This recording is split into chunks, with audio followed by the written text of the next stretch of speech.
C'était il y a environ une dizaine d'années, à une époque où Halloween avait encore toute son importance. Je faisais la tournée des bonbons avec deux amis, appelons-les Alex et Ben, pour préserver leur anonymat. C'était notre première année à sortir seuls, sans qu'Alex soit suivi de près par ses parents.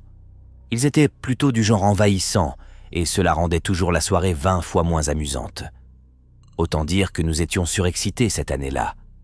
Côté costume, j'étais déguisé en clown sinistre, Ben en épouvantail, et Alex portait un drap blanc surmonté d'un masque de citrouille. Je suppose qu'il incarnait un fantôme à tête de citrouille, mais honnêtement, je ne suis pas certain de ce qu'il avait en tête. Nous avons commencé notre tournée vers 17h, ce qui était déjà tard, mais les horaires de collecte dans notre ville s'étendaient jusqu'à 21h, donc rien d'inhabituel. C'était en réalité très amusant, juste nous trois, courant d'une porte à l'autre, riant et plaisantant comme des fous. Mais plus tard dans la soirée, disons vers 19h30, nous avons remarqué deux types, de l'autre côté de la rue, qui semblaient nous suivre depuis un moment. C'était étrange, car nous changions sans cesse de direction, empruntant des rues au hasard, allant de maison en maison. Dès que nous nous en sommes rendus compte, nous avons commencé à être plus attentifs, traçant volontairement un grand cercle pour vérifier. Et les deux gars ont reproduit exactement les mêmes détours. Difficile malgré tout d'affirmer qu'ils nous suivaient vraiment. Ils montaient eux aussi aux maisons comme n'importe quels enfants et portaient des costumes, bien qu'ils paraissent plus grands que nous, probablement des lycéens, voire plus âgés. Contre toute prudence, Ben et moi avons accepté la proposition d'Alex. Quitter le quartier et emprunter le sentier qui traversait le bois pour les semer et rejoindre l'autre côté de la ville. Nous avons cédé, car tout le monde connaissait ce chemin, que nous avions déjà pris plusieurs fois, jamais de nuit certes, mais suffisamment pour ne pas craindre de nous perdre. Nous nous sommes donc dépêchés d'y entrer et avons commencé à marcher. Nous espérions que les deux hommes ne nous avaient pas vus, mais plus nous avancions, plus l'obscurité devenait totale, au point que nous ne distinguions presque plus rien. C'était bien avant l'époque où chaque enfant avait un téléphone portable, donc aucune lumière pour éclairer notre route. Nous avons fini par nous arrêter un instant. L'atmosphère devenait vraiment inquiétante, presque menaçante, et nous hésitions à faire demi-tour. C'est alors que nous avons entendu des pas derrière nous, écrasant le gravier dans un craquement sinistre. Tout ce que nous pouvions discerner, c'était la silhouette de deux hommes avançant dans notre direction, avant que nous ne prenions la fuite à travers les arbres. Pour ne rien arranger, Ben, le dernier à s'élancer, jura avoir vu les deux silhouettes se lancer à notre poursuite dès notre départ. Pris de panique, nous nous sommes complètement perdus dans le bois, et chaque fois que nous nous arrêtions pour reprendre notre souffle, à peine 10 ou 20 secondes s'écoulaient avant que nous n'entendions de nouveau des pas précipités derrière nous. Alors, nous repartions en courant, le cœur battant à tout rompre. C'est à ce moment-là que nous avons compris sans l'ombre d'un doute que non seulement on nous suivait, mais que ces hommes devaient avoir des intentions vraiment terrifiantes pour continuer à nous traquer ainsi. Nous avons erré ainsi pendant plus d'une demi-heure avant de déboucher enfin sur une route. Aucun de nous ne savait où nous étions, alors nous avons choisi une direction au hasard, et par chance nous sommes tombés sur le quartier de Ben. Nous avons filé droit chez lui et nous nous sommes barricadés à l'intérieur, le regard rivé aux fenêtres jusqu'à la fin de la nuit. Bien sûr, comme des enfants que nous étions, nous n'avons rien dit à personne. Alex fut récupéré vers 22h et j'ai passé la nuit chez Ben. Il est important de préciser que, vers 2 ou 3 heures du matin, nous nous sommes réveillés tous les deux en entendant ce qui ressemblait à 2 paires de pas remontant l'allée du garage. Sa chambre se trouvait au rez-de-chaussée, juste à l'avant de la maison, et le bruit était parfaitement audible. Lorsque nous avons regardé dehors, pourtant, il n'y avait personne. Peut-être n'était-ce rien, mais le fait que nous nous soyons réveillés en même temps me laisse un doute persistant. Après cela, plus rien ne s'est jamais produit. Tous les Halloween suivants se sont déroulés normalement, mais chaque année, nous ressentions malgré tout cette petite montée d'adrénaline, ce frisson nerveux, comme si quelqu'un nous observait encore.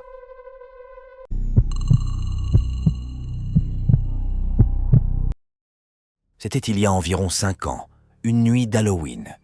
À cette époque, j'avais la chance de posséder une jolie maison dans l'un des quartiers les plus vastes de la ville. Vaste par le nombre de résidences, non par leur taille. Et pour cette raison, chaque 31 octobre, des hordes d'enfants envahissaient les rues. Entre 15 et 19 heures, je distribuais des bonbons sans interruption. Rien de particulier ne se produisait jamais. Les soirées se ressemblaient toutes. Les enfants sonnaient, lançaient un joyeux trick or treat, recevaient leurs friandises et s'en allaient aussitôt. Mais vers la fin de la soirée, la sonnette retentit à nouveau. J'ouvris la porte sur une seule fillette, immobile sur le perron.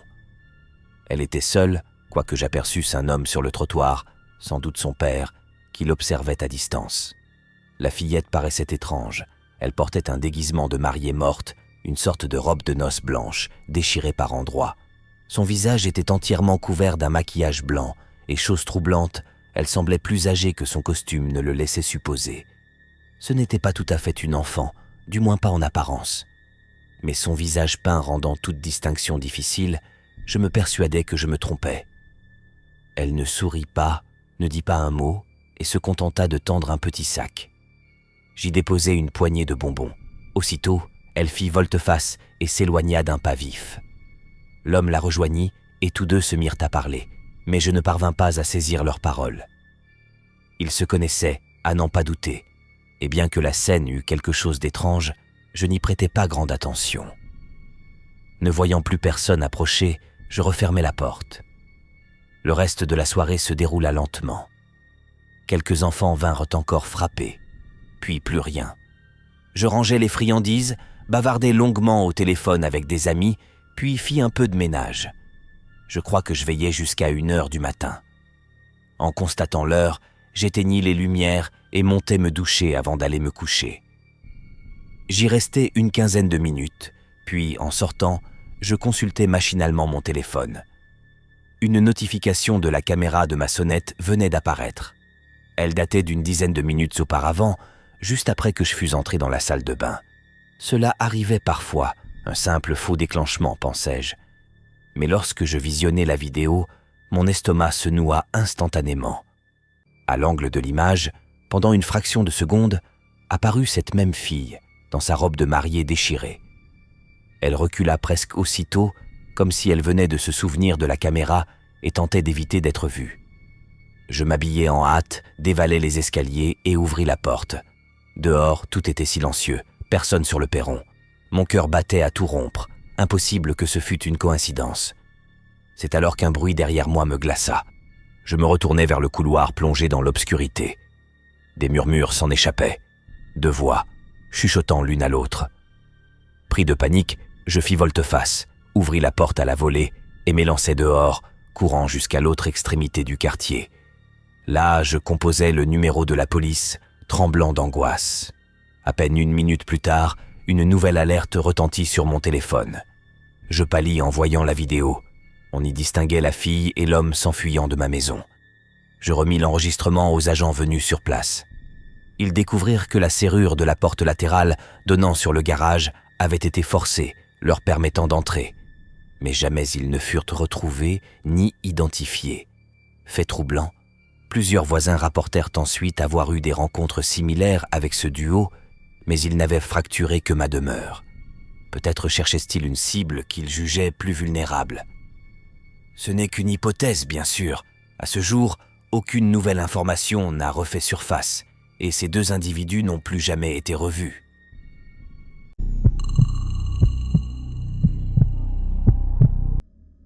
J'avais 15 ans, et cette année-là, je me sentais trop vieux pour encore courir les rues en costume à la recherche de friandises le soir d'Halloween.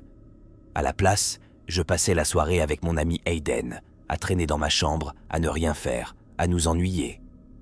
On avait l'impression qu'on devrait faire quelque chose. Après tout, c'était Halloween.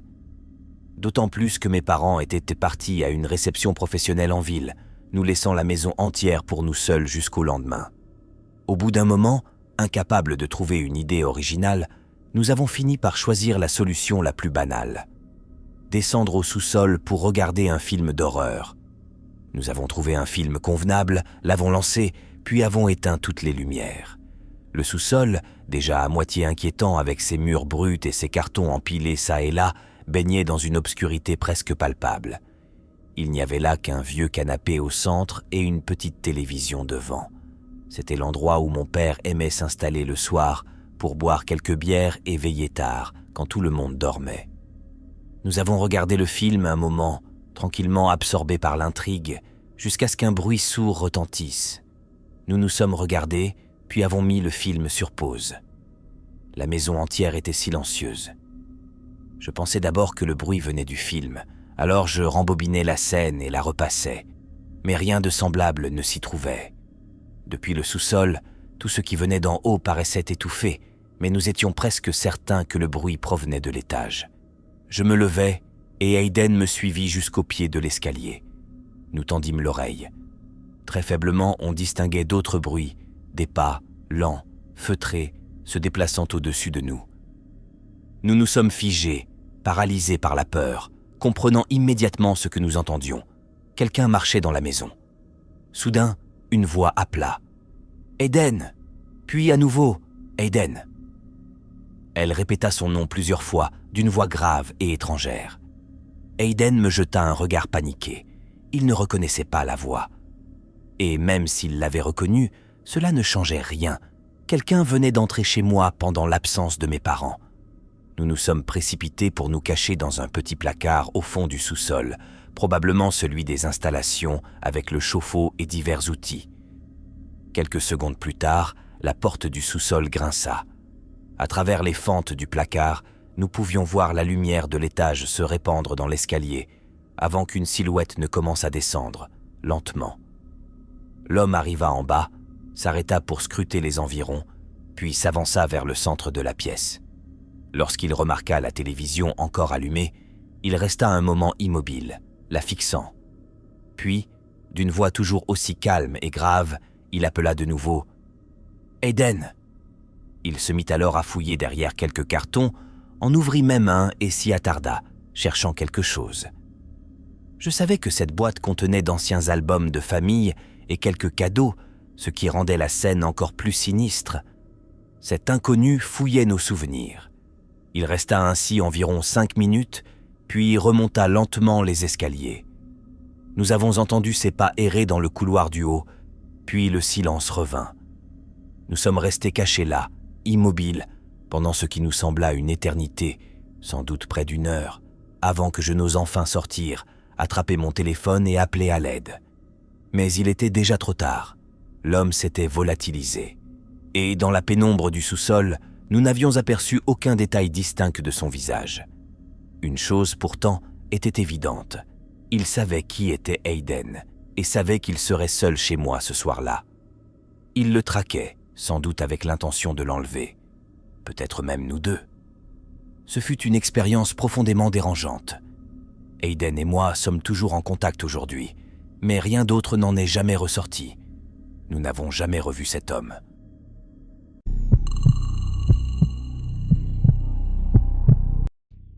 Cela s'est passé durant la dernière semaine d'octobre, à l'approche d'Halloween. Je vivais alors dans une petite maison pittoresque, nichée au cœur d'une banlieue des plus ordinaires. J'aimais sincèrement cette fête, ne vous méprenez pas, mais je n'avais jamais été du genre à m'investir dans les décorations extérieures. Quelques années auparavant, ma sœur m'avait offert une petite décoration en forme de fantôme. Je me contentais donc de la placer dans mon jardin chaque année, et cela suffisait. Mais 1 semaine avant Halloween, on frappa à ma porte. C'était mon jour de congé, j'étais donc à la maison pour répondre. Je ne reconnus pas l'homme qui se tenait là. Il devait avoir une 40aine d'années, portait une barbe de quelques jours, des cheveux bruns courts et un manteau épais et gonflé. Il arborait un large sourire et me dit simplement qu'il voulait me féliciter pour mes décorations d'Halloween, qu'il trouvait magnifiques. Je restai un instant interdit. Après tout, je n'avais qu'un seul petit fantôme dans mon jardin. Rien d'extraordinaire, une simple planche de bois peinte d'un visage blanc. Je le remerciai poliment et l'homme, toujours souriant, s'éloigna. J'avais trouvé la situation un peu étrange, mais sans plus. Probablement quelqu'un de très sociable, peut-être trop pour être honnête. Cependant, 2 jours plus tard, il revint. Il était environ 19 heures, je venais tout juste de rentrer du travail, encore vêtu de mon uniforme, lorsqu'il frappa à nouveau. Cette fois, une réelle inquiétude me saisit en voyant son visage sur le pas de ma porte. Il recommença à complimenter mon fantôme, puis tenta d'engager la conversation. Je répondis à peine, d'un ton sec, avec des phrases d'une seule syllabe, bien décidé à ne pas l'encourager. C'était franchement malsain. Je finis par lui dire que j'étais occupé, mais il insista, essayant de me retenir encore un moment. Je n'eus d'autre choix que de refermer la porte brusquement. Il resta planté là une vingtaine de secondes, comme s'il hésitait à frapper de nouveau, avant de se raviser et de repartir. L'affaire commençait à devenir vraiment inquiétante, mais je priais pour que ce fût la dernière fois. Les jours suivants, plus rien. L'homme semblait avoir disparu, et j'avais presque oublié l'incident. Puis vint la nuit d'Halloween. J'eus la chance de terminer le travail plus tôt que prévu, ce qui me permit de rester à la maison pour distribuer des bonbons. Je préparai un dîner rapide, puis passai la soirée entre la télévision et la porte d'entrée. Vers 19h, la foule d'enfants s'était déjà clairsemée. Seules quelques bandes passaient encore de temps à autre. Mais, en ouvrant la porte pour donner des friandises à un groupe de gamins, j'aperçus, de l'autre côté de la rue, une silhouette familière. Le manteau gonflé ne laissait aucun doute. C'était le même homme. Il se tenait sur le trottoir, immobile, semblant observer ma maison, ou peut-être moi. Il faisait trop sombre pour en être certain. Je terminais de distribuer les bonbons, les regardais s'éloigner et m'assurais qu'il ne les suivait pas. Peut-être étais-je devenu paranoïaque, mais l'homme prit finalement la direction opposée. Je refermai la porte, tentant de calmer mon angoisse. La soirée s'acheva paisiblement. Les enfants étaient rentrés chez eux, les rues du quartier plongées dans un calme apaisant. Je m'installai dans le salon et lançai un film d'horreur pour clore la nuit. Il devait être autour de 22h lorsque je l'ai commencé, et sans doute entre 11h et minuit quand un coup brutal résonna à la porte d'entrée. Je sursautai violemment, le cœur battant à tout rompre. En me levant, j'aperçus à travers la vitre, lui, le même homme. Et il tenait quelque chose dans les mains. Il était bien trop tard pour ce genre de visite. Un frisson glacé me parcourut. Quelque chose n'allait pas. Je n'ouvris pas, mais il m'entendit bouger car il parla aussitôt. « J'ai quelque chose pour vous. Rien de spécial, juste un petit cadeau pour fêter la soirée. » Il frappa de nouveau. « Allô ?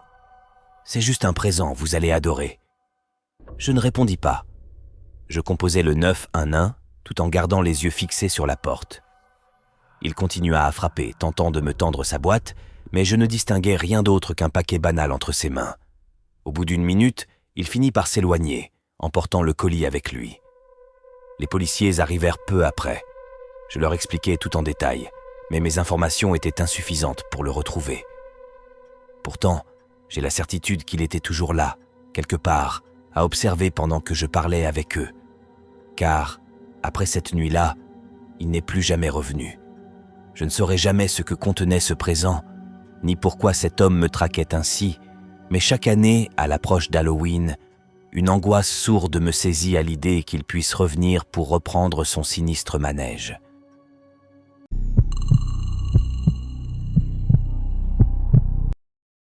Cela s'est passé il y a quelques années, un soir d'Halloween. J'étais encore un enfant, plus vraiment petit, mais à cet âge où certains de mes camarades commençaient à trouver ridicule de partir récolter des friandises. Cette année-là, la plupart de mes amis avaient décidé de ne pas y aller, mais mon meilleur ami Jason et moi étions toujours aussi enthousiastes. Pour ma part, ce n'était pas tant le fait de faire du porte-à-porte qui me plaisait, mais plutôt l'ambiance de la fête. Flâner dans les quartiers illuminés, profiter de la soirée en bonne compagnie et vivre quelque chose d'un peu différent. Et puis, bien sûr, à la fin de la nuit, il y avait toujours une montagne de bonbons à savourer pendant des semaines. Jason habitait dans un quartier un peu plus grand que le mien, alors après l'école, je me rendis directement chez lui pour que nous commencions notre tournée ensemble. Nous avions, je l'avoue, choisi les costumes les plus banals et les moins inspirés que nous avions pu trouver. Aucun de nous ne voulait passer pour celui qui en faisait trop. Bref, nous commençâmes notre tournée vers 16h. Tout se déroulait comme prévu.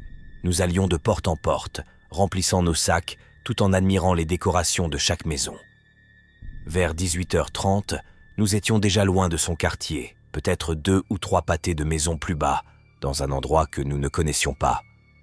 Le quartier paraissait semblable aux autres, sauf qu'au lieu de déboucher sur une autre zone résidentielle, une route s'enfonçait dans la forêt. Le long de cette route se dressaient d'immenses demeures, au moins 2 fois plus grandes que les maisons des environs, sans doute même davantage. Elles ressemblaient à des manoirs dissimulés entre les arbres. Évidemment, nous étions curieux de découvrir ce que leurs habitants distribuaient comme friandises. Sans même terminer les maisons autour de nous, nous filâmes droit vers ces bâtisses. Stupidement, nous ne remarquâmes pas que le soleil disparaissait à l'horizon, et, ne sachant déjà plus vraiment où nous étions, nous nous enfonçâmes plus avant dans ce quartier inconnu, ce qui n'était sans doute pas la meilleure idée. Nous arrivâmes devant la première maison. L'allée était longue, et seule une lumière de porche éclairait faiblement la façade du manoir. Je sonnai, mais personne ne répondit. Après une minute d'attente, nous repartîmes vers la suivante. Très vite, le silence nous frappa. À part le chant des grillons, tout était étrangement calme. Aucun autre enfant, aucun parent ne se trouvait là. Pourtant, obstinés, nous continuâmes d'avancer, frappant à chaque porte. Mais personne ne répondit. Nous avions frappé, je dirais, à 8 ou 10 maisons, quand une lueur orangée attira notre attention à travers les arbres. C'était une maison décorée pour Halloween. Enfin une. Elle ressemblait aux autres par sa taille et son architecture ancienne, mais des lumières et des ornements de saison en ornaient le jardin. Tout semblait indiquer que ses occupants distribuaient bel et bien des friandises. Excités, nous montâmes la longue allée et frappâmes à la grande porte de bois. Mais, à notre étonnement, elle était déjà entr'ouverte. L'intérieur paraissait sombre, presque lugubre, et tout semblait d'un autre temps. Je frappai malgré tout. 30 secondes passèrent dans un silence pesant. Quelque chose n'allait pas, car si l'on prend la peine de décorer sa maison et de laisser la porte ouverte un soir d'Halloween, c'est qu'on s'attend à recevoir des visiteurs. Nous étions sur le point de partir lorsque soudain, un homme apparut dans l'entrebâillement. C'était un vieil homme, la cinquantaine bien entamée, les cheveux clairsemés, le regard grand ouvert, trop ouvert, presque inhumain. Il esquissa un sourire et nous souhaita un joyeux Halloween, ajoutant qu'il avait des friandises juste à l'intérieur. Un court silence s'installa, car nous pensions qu'il allait chercher le bol de bonbons, mais il se contenta de s'effacer, comme pour nous inviter à entrer. Aucun de nous ne bougea. « Entrez donc, c'est juste au bout du couloir », dit-il d'une voix faussement aimable. « Le bol est trop lourd pour un vieil homme comme moi. » Il ouvrit la porte un peu plus grand, levant la main pour désigner le couloir plongé dans l'obscurité. Mais un instinct commun, renforcé par l'atmosphère étrange de la maison, nous souffla de ne pas franchir le seuil. Jason tenta de balbutier une excuse, sans parvenir à articuler une phrase sensée avant que je ne le pousse doucement du coude, signe qu'il était temps de partir. Nous nous éloignâmes précipitamment, sans même oser jeter un regard en arrière pour voir la réaction de cet homme.